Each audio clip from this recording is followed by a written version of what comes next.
I joined a gym for the first time 3 months ago. Now, a gym is really the last place you'd ever expect something scary to happen. But last week, I had the most horrific experience of my life. I wear one of those wireless headphones when I go to the gym because the wired ones always get in the way and they're just annoying. Sometimes I'll leave my phone on a workout machine when I walk to the water fountain, and when the phone gets too far from the headphones start getting staticky before disconnecting. I only knew because it happened a couple times before when I walked away too far from my phone in the gym. Well, one late night last week, I was one of the last people still in the gym. I was on one of the seated leg machines. I began my set of 20. While I was pushing towards my final reps, the music in my headphones started getting staticky until my headset said, "Disconnected from phone." I stopped my set and reached over to the phone compartment on top of the machine, and I filled with worry when I couldn't feel my phone. It wasn't there. I looked around the gym desperately, thinking someone might have taken it. I only saw 2 other people in the whole gym though, excluding the guy sitting at the front desk. One guy was really fat and sweaty, and the other guy was sitting on one of the machines looking down at his phone. Which one could have taken my phone, if either of them? I had to approach the guy sitting on his phone, as much as I didn't want to. He had earbuds in, so when I approached him, he looked at me with a confused look on his face, as if he didn't want me to be talking to him. He took one earbud out and looked at me, and I firmly asked him, "Did you take my phone?" He looked at me in silence for a couple seconds, then said, "No." There was obvious attitude. I asked him if he saw anyone else walking by recently, and he just shook his head no. For some dumb reason, I said thanks and walked away, when I deep down wanted to tell him to quit being a dick. I went to the front desk and asked the worker to check the video cameras and see once and for all who actually took my phone. As the guy working the front clicked around on his computer, the rude guy who I spoke to walked past me and out the exit. The worker then turned the computer screen so that I could see it and clicked play on a video, which showed the guy who left 15 seconds ago taking my phone. I thanked the employee and ran to catch the guy who just left, but by the time I got outside, the guy was nowhere to be found. The scary thing that sunk in right away was the fact that I recently disabled my passcode lock to my phone, meaning he had access to all of my apps, all of my texts, pictures, emails, all of my data basically. I went back inside and asked the employee to track that man's membership info, but when he checked the cameras, the guy didn't even check in. He simply walked past the counter unnoticed. So there were no records of this guy even being a member of the gym. The footage showed that he suspiciously walked around between machines, looking around a lot like a nervous person. I asked the employee to report that to the police. He said he'd show it to his boss tomorrow. The next day, I called my best friend Tom so I could tell him why I wouldn't be answering texts for a while, and to also see if he could tell all my other friends what happened. He started freaking out on the phone, begging me to tell him I was kidding about losing my phone. He told me someone had been sending him texts and came to his house. I didn't understand, so he said he'd be over to show me. 10 minutes later, Tom got to my house and showed me a long conversation between him and someone using my phone pretending to be me. It started out with the person on my phone saying, "Hey, can I stay at your place tonight? I got in a huge fight with my parents." Tom said, "Yeah, let me know when you come over." Then the guy who was using my phone said, "Can you just leave your back door open? I'm gonna be over super late and I don't want to wake you." The conversation went on a little while longer before Tom finally agreed to just leave his back door unlocked. Tom went back to sleep under the impression that it was actually me who would be coming through that back door. When we finished reading the conversation, Tom looked up at me and said, "The cameras." We rushed to his house together and watched the footage captured on the cameras throughout his house. I was disturbed, but also not surprised, to see that man from the gym who took my phone walking in through the back door of Tom's house. He scavenges the place, grabbing expensive household objects and throwing them in his pockets. He moves from the den to the kitchen and eventually to the upstairs. I saw the fear in Tom's face when he watched the man on the camera in the upstairs hallway open his bedroom door, step in for about 20 seconds, and come back out, leaving the door open. The man was in the house for about 10 minutes before sneaking back out the back door. It looked like he took a lot of valuables. Tom and I sent the video footage to the police, and when I went back to the gym, the manager told me she'd be sending their footage as well. 3 months later, not a word from the police, so whoever stole my phone and snuck into Tom's house got away with it scot-free.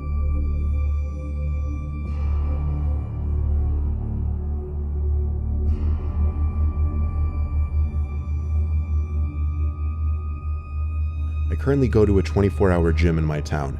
It's usually on the quieter side most of the day, but during the night hours it really becomes a ghost town. I don't quite understand how they could afford to stay open 24/7. I had to work late one night to cover for someone else's shift, so I got off work at 11 p.m. I planned on heading right over to the gym to get a quick midnight workout in. When I got there, nobody else was there. I was the only one working out. Well, only for about 10 minutes, until I finally spotted someone else working out. It made me feel a little less odd for being there so late. The guy was wearing a beanie and a hoodie. I was sweating just looking at him, to be honest. I mean, yeah, it was cold out, but it wasn't cold in the gym. I barely had enough time to analyze his odd clothing decision before he started staring me down. I looked back for as long as I felt comfortable before deciding to look away. I felt like he seemed to be challenging my dominance because I still felt his stare through my peripheral vision. I kept shooting brief looks back at him to still find him staring at me. I tried my best to ignore it and went on with my workout. I just couldn't take the staring anymore though. So I went to a different section of the gym, where there was absolutely no one around. I was finally able to work out in peace. I was doing bicep curls by the free weights while facing the mirror. That's when I noticed it. That guy in the beanie was hiding behind one of the chest press machines. There was a slight opening between the lifting mechanism and the actual weights on the machine, and through that opening was the guy's face, once again staring at me. I think when he realized that I noticed him, he moved away out of sight behind the machine. I'm way too timid a person to go approach anybody like that, so instead of confronting him, I put the weights down and left the room. I walked straight to the front desk and asked the girl working to tell the man to either stop staring at me like that or to leave the gym. She looked down the aisle of workout machines and saw nobody. I asked her to come follow me. She was clearly very reluctant to do so, but she ended up coming with me to the back room. We looked around the room, but he wasn't in there. In fact, it seemed like he wasn't even in the gym anymore. I apologized and told her to keep an eye out for the man in the beanie. She walked back to her desk, and I kept working out for another 10 to 15 minutes. I waved goodbye to the girl as I left the gym and went to my car. As I put the key in the door lock, I heard manic footsteps hitting the concrete. I was confused at first. It sounded like somebody running in my direction. I turned 180 degrees. Someone was sprinting towards me from the dark. I stood like an animal frozen in headlights for a second as I stared in shock. When the person emerged into the circle of light under the light post I was parked under, I was able to instantly recognize the guy in the beanie and hoodie from earlier. I opened the car door and jumped inside, slamming it shut behind me.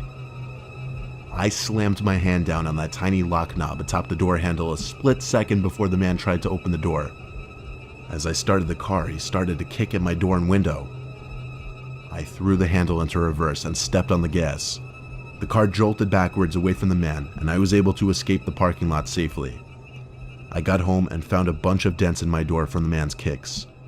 Admittedly, I should have called the cops, or even the gym, and warned the girl of the man now that she was alone. Instead, I selfishly just went to bed and told myself I would never go to the gym late at night again.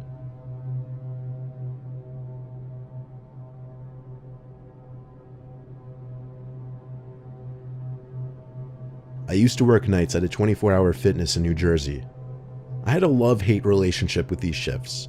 I loved it because very few people would come in during the deep night hours, meaning less people checking in and less weights I had to re-rack. I hated it because it meant I had to spend the graveyard hours sitting at a desk doing nothing while everybody else was asleep. Still, maybe you would think many strange things would happen during these hours. Or maybe you wouldn't. It's a gym, what could happen? Actually, only one strange incident ever happened while I was there. I was sitting in a chair behind the counter reading a magazine. Then, out of natural curiosity, I turned to do a little people watching. Well, I guess you would call it person watching, because there was only one guy in the gym. He wasn't doing anything though, he was kind of just pacing slowly down the gym, looking around. There's a cutoff between two different sections of the gym, the front and the back. He made a left turn past the wall that separated the two sections, and then he disappeared from my view. So it was back to reading for me. 10 minutes passed and I forgot the guy was even there. Then suddenly everything went dark and silent. Like literally, the power in the gym just shut out. All the lights turned off and all the music went dead. It was so dark I couldn't see 2 feet in front of me. Thank God our phones have flashlights these days, otherwise I wouldn't have known what to do. I turned it on and tried to think of what I should do next. I knew some kind of power box was in one of the storage rooms connected to the back section of the gym. I also knew that's exactly where the one guy working out happened to be. On my way there, phone/flashlight in hand, I called out for the patron over and over. Now I was in the back section, still calling for him. Why on earth would he not answer me? There was something so eerie about being in a silent, pitch-black gym and seeing all the workout equipment only through a flashlight. I found the power box in the back storage area, or I guess what I thought was the power box. I tried flicking on and off every possible combination of switches, but the power did not come back on. Since I couldn't figure it out, I guessed it was on me to close up shop and wait for Kathy, the owner, to come fix it tomorrow morning. But first I had to find that guy. I did a thorough scan of the whole back section. Behind all the equipment and all the janitorial closets, nothing. The only other place I could check back there was the women's bathroom. I opened the door and called for him once more. My voice echoed into the seemingly empty bathroom. Still, I had to double check to confirm. I made sure to point the flashlight in every possible direction so I could see every inch of the bathroom. The only place to check now were the stalls. Before I could open either of them though, I started to hear noises. Breathing noises. Like sickly, deranged breathing noises. I had my hand on the door, ready to push it open, but I couldn't bring myself to do it. I said, "Are you in there?" No answer. I got on my knees and looked under the stall door with my flashlight. There were 2 legs standing right behind the stall door, practically inches from my face. He was literally standing on the other side of the stall door. I quickly got up and left the bathroom, heart racing. I ran to the front desk and tried to figure out what to do. I tried calling the owner, aka my boss, but obviously she was asleep by this time. I left 2 different voicemails on her phone. The only other thing I could think to do was call the cops, and so I did. I didn't know what else to say other than there was a suspicious man in our gym and I was 90% sure he somehow cut the power. I hung up the phone and felt alone and horrified in the darkness and silence. Suddenly, a metallic hit sound came from across the dark gym, like one of the machine's weights being dropped.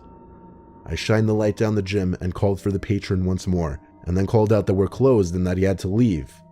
Then I think I saw him.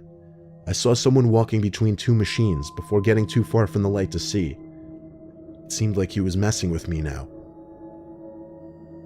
I shined the light in the direction that he was walking, and I swear to God, it looked like just at the edge of the light, there was a face looking at me.